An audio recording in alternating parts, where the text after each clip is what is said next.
Praça da Liberdade, a Praça 7, eles foram quebrando, apedrejando, destruindo tudo que vinham pela frente. Imagens dos ataques na Avenida João Pinheiro, em frente ao Detran, mostram que estes grupos de encapuzados eram comandados por pessoas até de cara limpa, com posicionamento ideológico de destruição. Despertar a fúria revolucionária da mulher! Despertar a fúria revolucionária da mulher!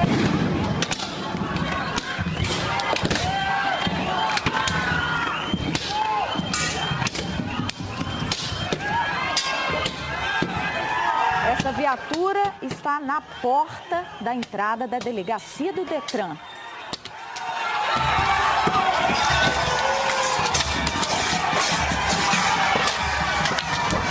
Os vândalos agem livremente, sem que nenhum policial apareça. Na delegacia do Detran tem plantão. Por consequência, policiais, sempre. Ninguém apareceu ou tentou impedir, deu voz de prisão. Por quê? A gente não consegue saber. A quebradeira continuou. Um ponto de ônibus foi totalmente destruído por este mesmo grupo, também ali na Avenida João Pinheiro.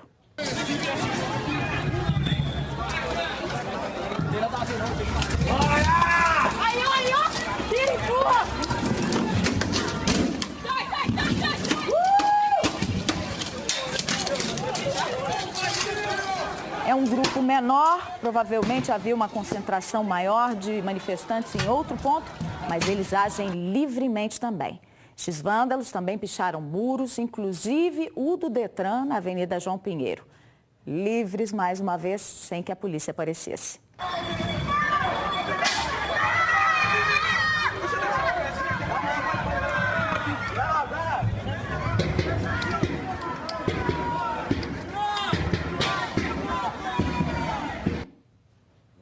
A polícia estava presente, mas no centro da cidade, ali na Praça 7, onde o protesto começou e aí seguiu para a Praça da Liberdade, Avenida João Pinheiro, descambando nessa quebradeira que nós vimos e ainda com confronto e violência. A repórter Débora Morato e o cinegrafista Cal Laguna acompanharam tudo desde o início. A polícia estava por toda parte. Mesmo assim, patrimônios de BH sofreram atos de vandalismo. Os manifestantes picharam aqui a porta da prefeitura. Depois de pouco mais de 2h30 de concentração na Praça 7, os integrantes do movimento seguem a pé rumo à Praça da Liberdade. São milhares de pessoas com faixas, cartazes e a Polícia Militar acompanha de perto. Ali na frente tem uma fila de policiais seguindo junto com os manifestantes. O clima começa a ficar um pouquinho mais tenso. Algumas pessoas... começou... Muitos com o rosto coberto, com máscaras, camisa amarrada na cabeça. E eles formando agora um cordão humano e vão se aproximando da polícia aqui na Praça da Liberdade. O clima começa a ficar mais tenso.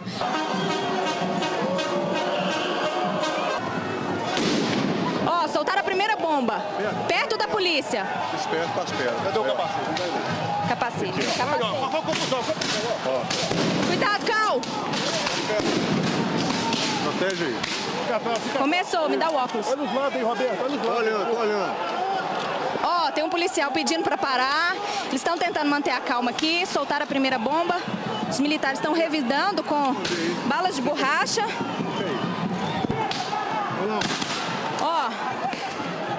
Protege aí, gente. Tacaram uma pedra ali, ó. Pois é, presta atenção. Dá pra montar a pedra agora,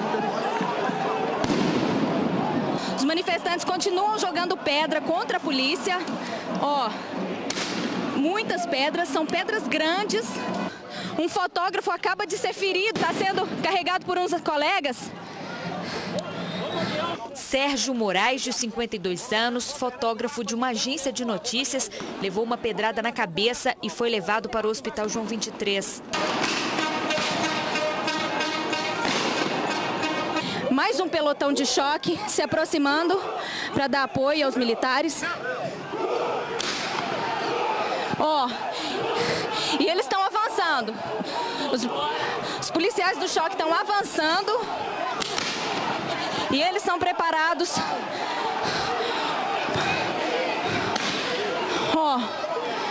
comandantes vão organizando o pelotão neste momento, eles organizam o pelotão, vão se dividindo em equipes e do lado esquerdo deles os manifestantes se aproximam com um pedaço de vidro daqui, dá pra ver, parece, usando como escudo. Manifestantes com o rosto coberto, pegando pedra dentro de uma caçamba.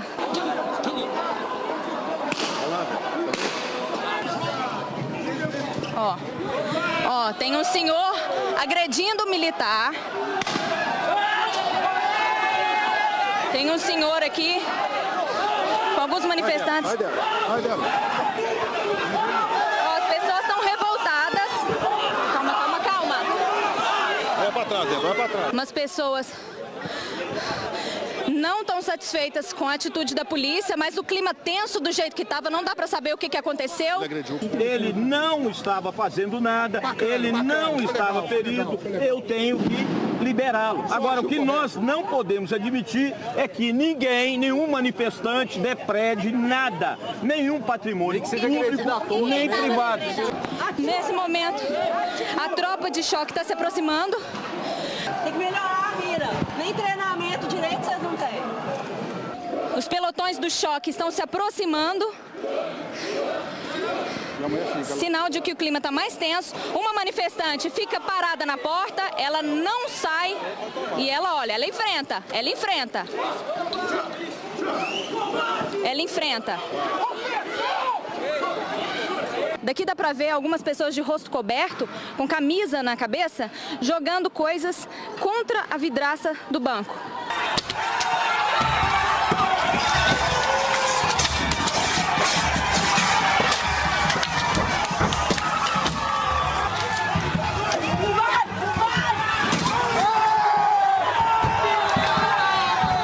O resultado da fúria de alguns manifestantes, tombaram um carro. Isso numa delegacia. Eles jogaram várias dessas aqui contra a polícia, inclusive ali na entrada do Detran. Só depois de quase 6 horas de protesto, os manifestantes dispersaram. Pelo menos uma pessoa ficou ferida nesse confronto, que é um fotógrafo, trabalhador de uma agência de notícias. Daqui a pouquinho nós vamos mostrar o caso dele. Felizmente a nossa equipe ficou bem, ninguém se feriu. Débora Morato, Cal Laguna e o auxiliar Roberto Moraes, que fizeram esse trabalho nessa reportagem que a gente viu agora.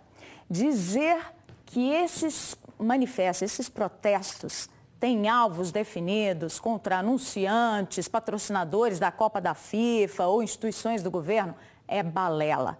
Não respeitaram nada. Apedrejaram prédios residenciais e até espaços de cultura. Os vidros da fachada de um cinema na região da Praça da Liberdade foram quebrados pelos vândalos. Na rua Gonçalves Dias houve outros estragos. Entre a Rua da Bahia e a Avenida Bias Fortes, os vândalos quebraram a vitrine de uma banca de jornal. Mais abaixo, eles reviraram lixos e arrancaram esta placa de sinalização. Os vidros da fachada do Cine Belas Artes foram atingidos por pedras e paus. Sou a favor de uma reação pública, sou a favor de uma constituição de uma força pública que venha emergir contra os poderes que não achem legítimos, mas contra uma casa de cultura que é completamente inocente e a favor de todo o público, de toda a população, seja esquerda, direita, centro. Não vejo sentido nisso. Eu falei sobre uma pessoa ferida no protesto, o fotógrafo da agência de notícias Reuters, que levou uma pedrada na cabeça durante o protesto em BH, teve alta do hospital no fim dessa manhã. Ele falou com exclusividade ao Jornal da Alterosa. Sérgio Moraes tem 32 anos de profissão, é um fotógrafo já experiente, já participou de vários eventos grandes, mas dessa gravidade de levar uma pedrada na cabeça, de ficar ferido, foi a primeira vez, Sérgio? Foi a primeira vez. Até porque eu sempre me protejo e, como conselho, acho que todo mundo deve se proteger. Mas eu, nesse momento, não acreditei no protesto. Achei que ia ser uma coisa simples, com pouca gente, e como estava sendo. E passei ao lado do meu hotel, deixei o capacete dentro do hotel. Logo cheguei na frente do relógio de contagem regressiva, ali na Praça da Liberdade, vi que chegaram os garotos mascarados que não estavam no protesto, que eu não tinha visto até então. e começaram a atirar fogo na bandeira brasileira. E aí, e muito próximo do batalhão de choque, aí eu vi que aí podia dar algum problema. E na hora que começou, assim, a correria, estourou uma bomba, os manifestantes correram para um lado e a polícia começou a dar tiro de efeito moral. E em algum momento tomei uma pancada, que na hora eu não identifiquei o que era. Depois os fotógrafos que me socorreram me disseram que tinha sido pedra realmente. Eu imaginei. Olhava na direção dos policiais, levantava a mão pedindo ajuda. E aí, rapidamente, os 2 policiais me ajudaram a estancar o sangue e me trouxeram aqui para o hospital, para o João 23. Como que fica para você? A Copa está só começando, mas já tem uma história aí, né? Além da história Copa do Mundo, tem uma história triste aí para você. Eu espero que a parte triste tenha terminado, já tenha sido o suficiente e que agora seja alegria até o final, né? É para o que todos nós estamos torcendo que ele melhore, né? Graças a Deus não foi nada mais grave, mas a gente está temeroso do que possa acontecer amanhã em Belo Horizonte com o jogo aqui. A Polícia Civil informou que 20 pessoas foram detidas ontem, 18 adultos, 2 adolescentes, envolvidos nessa quebradeira durante o protesto aqui em Belo Horizonte. Elas foram levadas para a Delegacia Noroeste. Um forte esquema de segurança foi montado para evitar tumultos na porta da delegacia. A unidade recebeu todas as pessoas presas nos atos de destruição em Belo Horizonte. E os detidos chegavam a todo momento. Você é preso por quê? De acordo com a polícia, 11 adultos foram presos e uma adolescente de 17 anos apreendida, suspeitos de envolvimento nas ações de vandalismo. Entre os detidos estão um médico, uma enfermeira e um engenheiro que teriam ajudado a quebrar uma viatura da Polícia Civil. A depredação foi na porta do Detran, na Avenida João Pinheiro.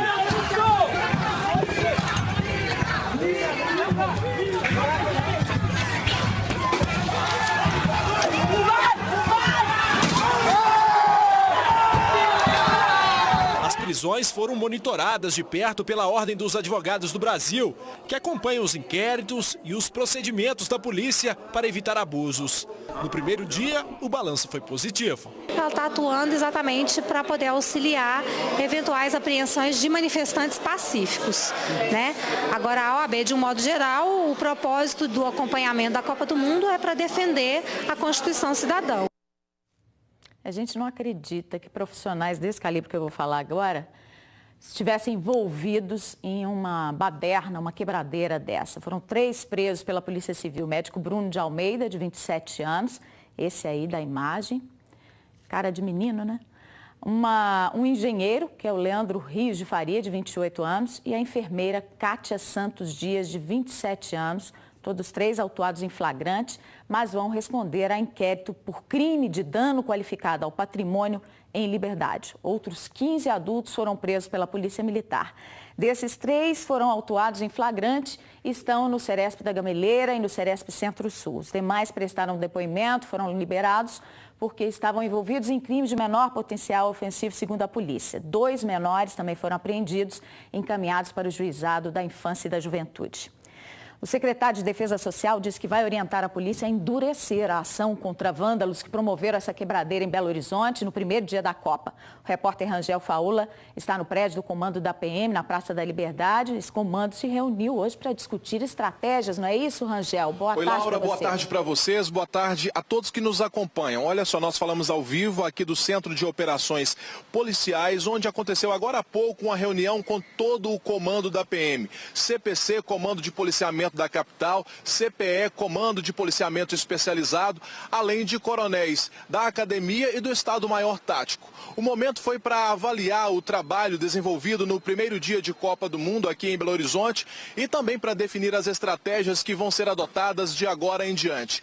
A reunião terminou aqui, mas continua lá na cidade administrativa com o secretário de Estado de Defesa Social, Rômulo Ferraz, e também com o governador do estado, Alberto Pinto Coelho. A PM ainda não falou sobre essa reunião vai se pronunciar oficialmente às 14h. Mas o secretário já adiantou ao jornal Estado de Minas que a ação policial vai ser mais firme de agora em diante. Ele usou as seguintes palavras, abre aspas, vamos ter que ajustar para endurecer o jogo, fecha aspas.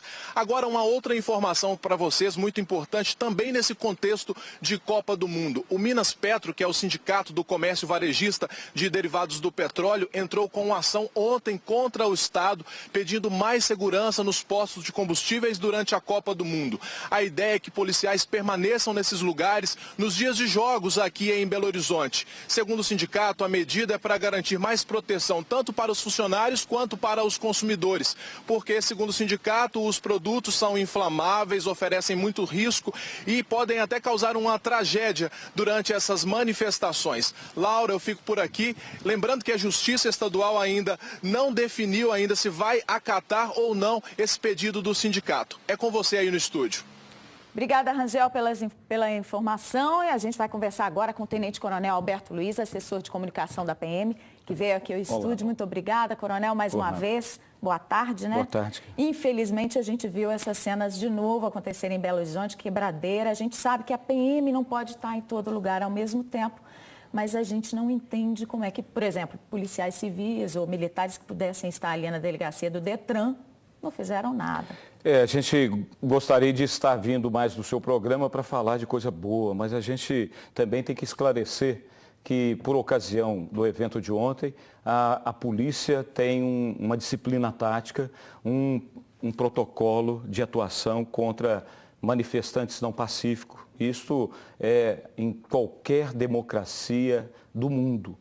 Só digo para você... Foi inesperado o que aconteceu, porque a gente viu que a PM estava controlando muito bem a situação no centro da cidade, na Praça 7, revistando todo mundo, né? A coisa ali estava controlada, apesar da pichação no prédio da prefeitura. Mas depois os manifestantes subiram em direção à Praça da Liberdade e esses encapuzados surgiram meio de repente, até pelo relato dos nossos repórteres. Essa é a tática usada por esses bandidos, que eu não vou chamá-los de manifestantes, e a polícia, ela teve que agir, como eu disse, dentro dessa disciplina tática. Eles desceram em bando, nós também não podemos descer em bando atrás deles. Mas eu confesso para você, e aí temos que ser inteligentemente honestos. A Polícia Militar vai rever algumas estratégias e vamos atuar com mais rigor. Quem quer se manifestar por ocasião do jogo de amanhã, então é a partir de amanhã. Quais são as novas orientações para amanhã? A PM, eu a Polícia Civil também? não posso relatar aqui as estratégias, mas posso dizer para você, cidadão de bem, você não está proibido de ir vocalizar sua insatisfação, mas afaste-se dos bandidos, porque a polícia já vai ser cirurgicamente atuante e eficaz. Chega. Nós não podemos mais ficarmos apenas indignados com tamanha insensatez, com tamanho abuso. Coronel, está difícil de separar quem é o manifestante que vai lá fazer um protesto legal e, né, de quem é vândalo, porque nós vimos aí nessas imagens, eu vou até pedir para repetir aquele vídeo antes de virarem a viatura, em que tem uma pessoa que não está encapuzada, comandando a ação dos vândalos encapuzados. Vamos repetir. Essa cena aí é posterior, essa. Despertar a fúria revolucionária da mulher.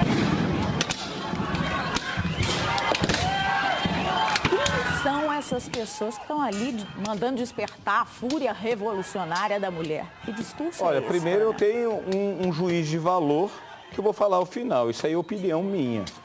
Mas essa pessoa aí, ela vai ser identificada pela nossa valorosa Polícia Civil e vai atribuir-lhe responsabilidade porque ele estava incitando o cometimento de crime. Parece um discurso revolucionário, mas na verdade o que nós vimos é um discurso destrutivo. Exato, aí entra um juiz de valor, é um imbecil, tá? É um bandido, é um mau caráter, é um revolucionário chapa branca que nós temos que identificá-lo, atribuir responsabilidade e saber por que ele estava fazendo isso. Mas cabe agora a apuração. E vou falar com você, Laura.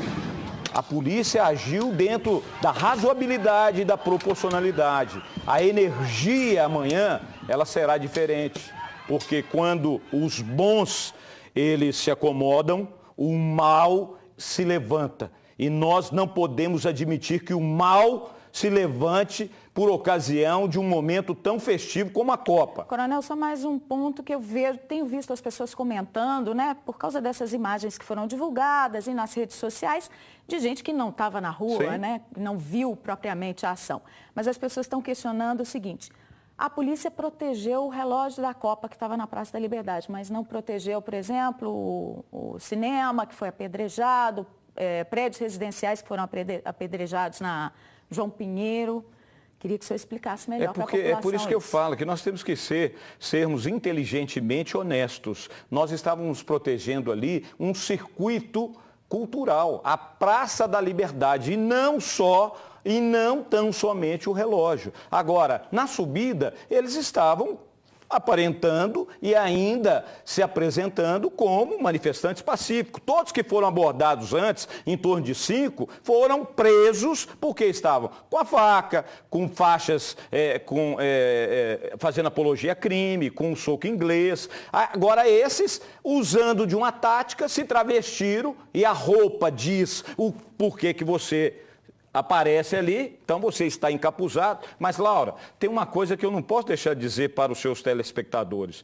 Nós temos também uma grande dificuldade, que é a fragilidade das leis. Nós fizemos prisões ontem e 2 apreensões. São no total aí 18. A maioria foi liberada. E aí?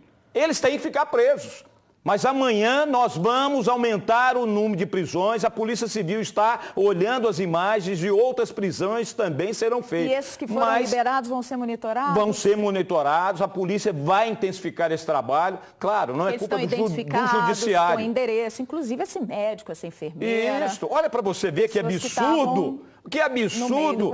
Profissionais que foram, né, pelo menos têm nível superior. A gente entende que as pessoas saiam para a rua para protestar, para manifestar. Sim, é legítimo. Mas promover quebradeira, comandar quebradeira como a gente viu aí, eles não aprenderam nada, sequer sabedoria lá no curso que eles fizeram, ocupar o lugar de outro que poderia estar servindo melhor a nação. Agora vou dizer para você, eu queria prestar uma homenagem ao pai que lá em São Paulo entrou na manifestação, tirou o seu filho, tirou a máscara e deu uma coça no seu filho. Porque esse é um pai de verdade. Eu tenho que dividir a responsabilidade com você, que é pai, para não deixar seu pai, o seu filho, muito menino, seu filho ser cooptado, né, recrutado por esses bandidos. Por esses bandidos. Agora nós vamos agir com firmeza, porque nós estamos indignados do soldado ao coronel, do cidadão de bem dessa cidade. Eu peço que vocês possam apoiar a sua polícia militar. A sua polícia militar, ela não teme enfrentar bandidos. Nós estamos nas ruas diariamente, diuturnamente para fazer isso. E amanhã não será diferente. E aí eu não quero voltar aqui. Os donos de posse que estão temerosos, entrando com ação na justiça para garantir que sejam protegidos. É legítimo ele ajuizar ações, pedir a justiça. Mas como é legítimo também ele confiar na gente, em nós policiais militares. Nós não vamos mais admitir isto. Eu não quero voltar aqui, Laura, para dizer, mais uma vez, esses bandidos prosperaram. Não, a polícia. E você relatou aqui, teve um capitão que tomou uma pedrada no nariz. Policiais não são saco de pancada também, não. Já chega. Eu acredito que se manifestar pacificamente, olha, é legal, estou lá para te proteger. Mas bandido a gente trata como bandido. E amanhã não vai ser diferente. Coronel, muito obrigado pela sua presença aqui mais uma vez. Tá, muito obrigado, viu, Laura? Contamos com vocês aí. Eu conto com a imprensa, porque vocês também é a voz dessa democracia. Não podemos permitir que esses bandidos cometam uma erosão da nossa democracia que custamos tanto a conquistá-las. Obrigada, Coronel. Muito obrigado, viu, Laura? E comerciantes e moradores da região do Mineirão, na Pampulha, estão temendo que possa acontecer amanhã, dia de jogo da Copa em BH. Essa selvageria de ontem assustou e revoltou a população. A rotina do pessoal da limpeza foi diferente nesta manhã. Em vez de lixo, muitas pedras, algumas enormes.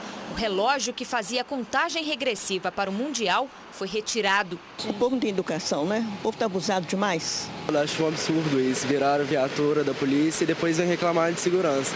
Saiu do controle. O pessoal está abusando, sabe? A polícia tem que agir mesmo. Para todos os lados da praça, sinais do vandalismo. Banca de jornais quebrada, pichações nos tapumes, portas das empresas, paredes. Na biblioteca pública, os baderneiros deixaram um recado. O aviso que os skinheads voltaram. É uma situação horrorosa isso, né? Patrimônio público, bancos, essas coisas, eu acho que tem nada a ver. Pela Avenida João Pinheiro, muita destruição. 5 agências bancárias foram depredadas. Nem mesmo o serviço de aluguel de bicicletas, inaugurado há menos de uma semana, escapou.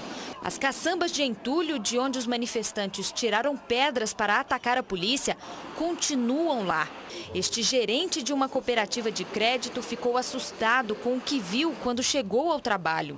Não dá para entender o motivo disso, o que eles querem provar com isso, né? Quebraram a agência de uma cooperativa de crédito e eu não consigo entender qual é o objetivo, né, do protesto deles. Há 39 anos trabalhando na CDL, seu Edilson disse que não esperava tanto vandalismo. Lamenta mais ainda saber que a polícia está preparada para tal, mas infelizmente não reprimiu como deveria reprimir no caso acontecido aqui ontem. Algumas pessoas que estavam na manifestação informaram que o movimento foi combinado pelas redes sociais. E o resultado do primeiro protesto contra a Copa do Mundo deixou muita gente assustada, principalmente aqui na Antônio Carlos, onde os comerciantes já se protegeram de todas as formas. A avenida é trajeto para quem segue para o Mineirão e foi palco das maiores cenas de vandalismo durante a Copa das Confederações no ano passado. A insegurança é porque amanhã haverá no estádio uma partida no Mundial entre Colômbia e Grécia. Nós vamos fechar, nós vamos abrir até questão de segurança pessoal também. Lógico, até um patrimônio, mas questão pessoal também. A nossa loja, a gente teve até a sorte, né, de não ser atacada, mas nós preparamos toda a loja agora para os vândalos não entrar e não atacar a loja, entendeu? O medo é grande. Demais, demais. Já já a gente volta a falar de Copa, de como ela está mexendo com Belo Horizonte e as nossas cidades. Uma vaca invadiu um cemitério em Valadares, caiu dentro de um túmulo que estava aberto. A nossa equipe acompanhou o resgate do animal durante a noite. A vaca ficou dentro do buraco por quase 3 horas. O corpo de bombeiros foi chamado para fazer o resgate do bicho. Vamos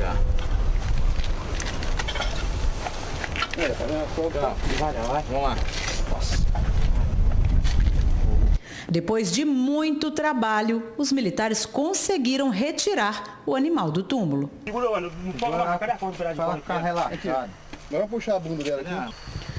João é vaqueiro numa propriedade rural que fica ao lado do cemitério do bairro Santa Rita. Ele conta que parte do muro que cerca o lugar caiu e foi preciso improvisar uma cerca para impedir a passagem dos animais.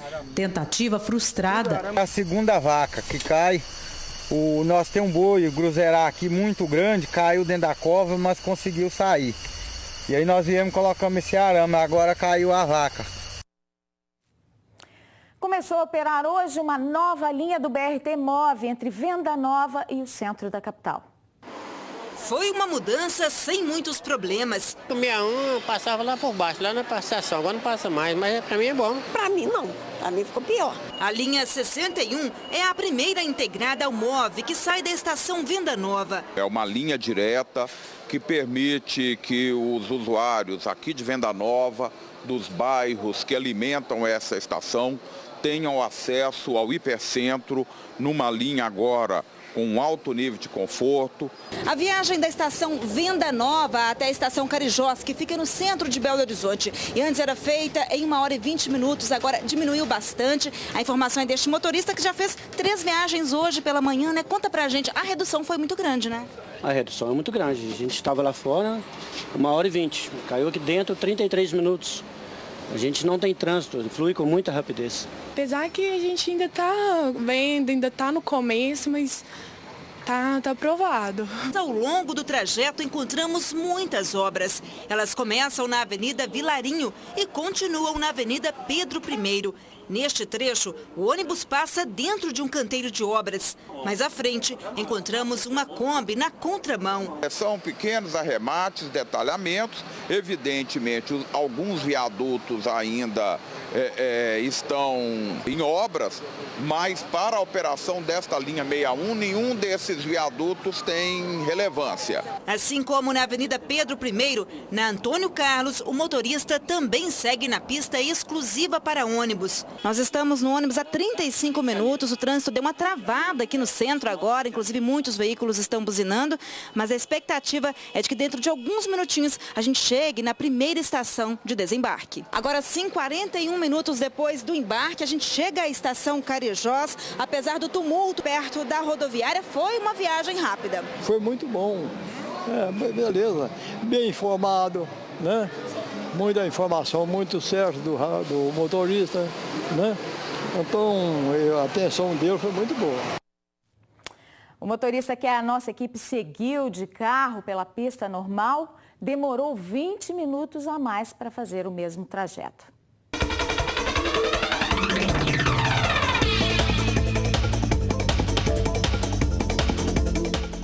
Sexta-feira com céu parcialmente nublado e possibilidade de chuviscos nas regiões central, leste e zona da mata. Nas outras áreas, o dia de tempo ensolarado a parcialmente nublado.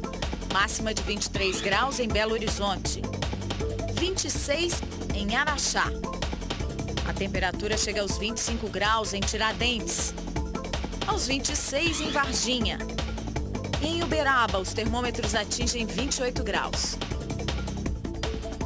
Agora você vê a imagem ao vivo de Belo Horizonte, céu claro, com poucas nuvens. A temperatura neste momento é de 23 graus e a umidade relativa do ar está em 61%. Olha, Juiz de Fora mudando a história do futebol no Brasil, gente. Oficialmente, o primeiro registro da vinda do esporte inglês para cá é de 1895. Mas um livro guardado em uma instituição de ensino, que no século XIX tinha como reitor um britânico, mostra que lá na Zona da Mata o futebol chegou 2 anos antes. As anotações foram feitas pelo norte-americano John Macpherson Lander, o primeiro reitor da instituição. O Ernesto é o coordenador do Arquivo Histórico e do Museu do Granby. Durante uma pesquisa, ele descobriu dados de 10 de março de 1893 que podem mudar a história do futebol no Brasil. Na cronologia escrita por Lander, está registrado que no dia 24 de junho de 1893 foi feita uma competição esportiva que contou com um jogo de futebol. É importante lembrar que o relato foi escrito 2 anos antes do surgimento oficial desse esporte no país. Um outro documento, escrito por um dos filhos de Lander, confirma a história. A surpresa nossa é que quando realizávamos uma pesquisa aqui interna no Granby, nós tivemos esse dado da inauguração do futebol e de tênis em março de 1893. Além disso, nós também temos um documento que possivelmente foi produzido por um dos filhos do Lander, que aqui no Granby esteve, em 1974, falando sobre esse assunto. E a visão do John Macpherson Lander, aquele que trouxe, como diz o documento aqui, livros de regra, chuteiras, a bola. A visão dele foi uma visão extremamente modernista da época, né? Ele viu um esporte que estava nascendo na Inglaterra e se interessou em trazer esse esporte aqui, prevendo que ele poderia se desenvolver. Deu no que deu, né? Estamos aí, ó, quase hexacampeões da Copa, quem sabe? Bom, você fica agora com o Palco Divirta-se. Eu espero que o sábado de jogo da Copa em Belo Horizonte seja tranquilo, de paz. Um bom fim de semana para você. Até segunda.